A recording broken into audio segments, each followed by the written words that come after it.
If you're a gear hoarder like me, this little box can turn your old gears into something that's usable and fun to play with. For $40, if you can turn something mediocre into something good, what's wrong with that? This is a Zoom G1 from 2006, and this is a Zoom G1Xon from 2013. These two things have one thing in common. They're targeted towards beginner guitar players or something to keep in your backpack for practice. For the time they were released in, they didn't sound quite bad.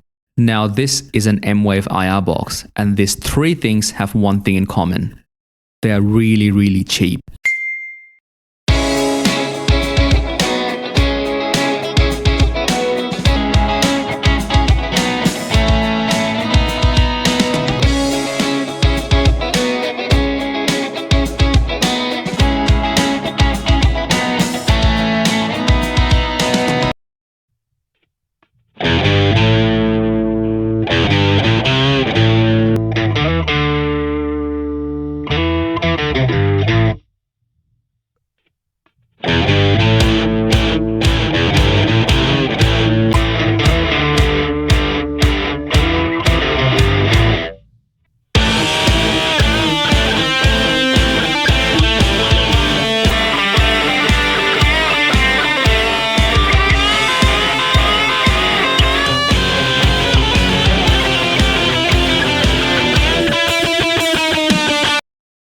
I had a Zoom G1X, which is essentially the same model with an expression pedal when I was learning to play. Although this came with 3 cab simulations, they didn't sound that great. And being the crabcore fanboy that I was, all I used were just the high gain stuff, which sounded amazing to my teenage ears going into a front of a cheap, clean combo amp with bunch of delay and reverb. Then I upgraded to this, the Zoom G1Xon. This, however, came with a cab simulation for each one of the amps provided. I could mix and match different amp models to different cabs, and it also had an option if I wanted to go into PA directly or into a power amp section of a combo amp or a stack cab. In my opinion, this is the last good budget-friendly multi-effects processor Zoom produced before moving on to the 4 series. While still allowing you to mix and match amp and cab models with a bunch of different effects, on the new 4 series, cabs were placed onto a separate block.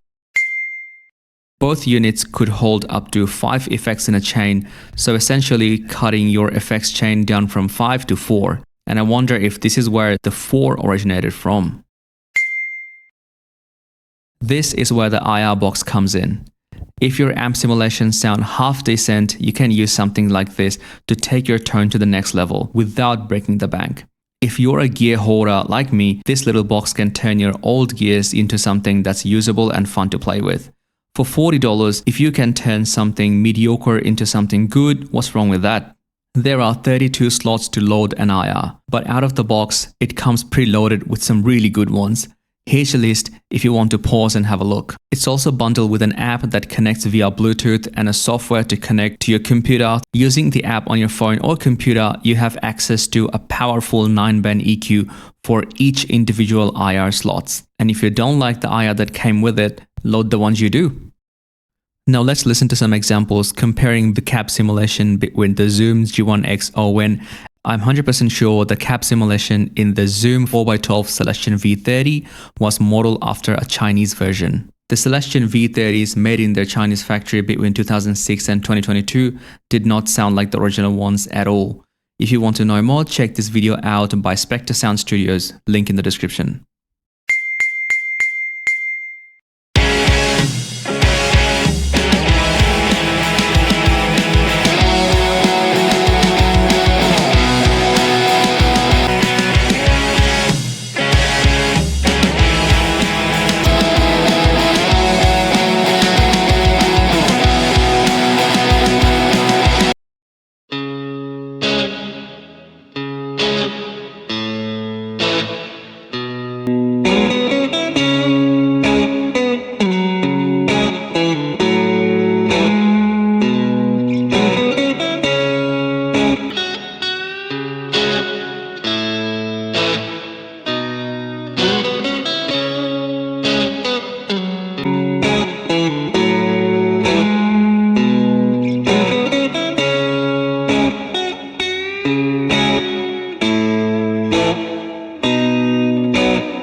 This has been truly designed with the versatility and professional use in mind.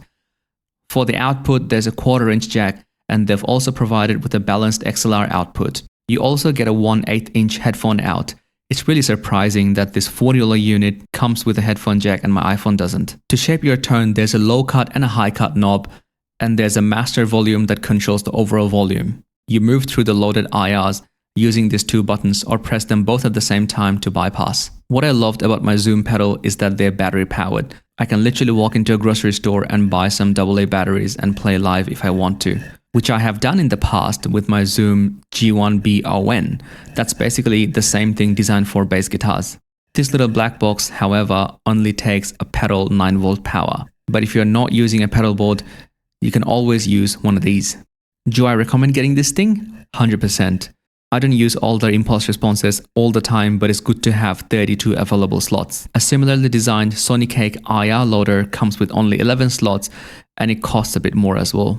I was so impressed with this thing, I ended up buying 2. One stays permanently on my pedal board, which I run directly into the PA, and the other one is here for me to play along with my multi-effects processors. If you use impulse responses in your recording and would like to play using the same exact sound live, this is a great tool to have. You can load the same IR, EQ just right if you need, and plug into the mixing board through the XLR.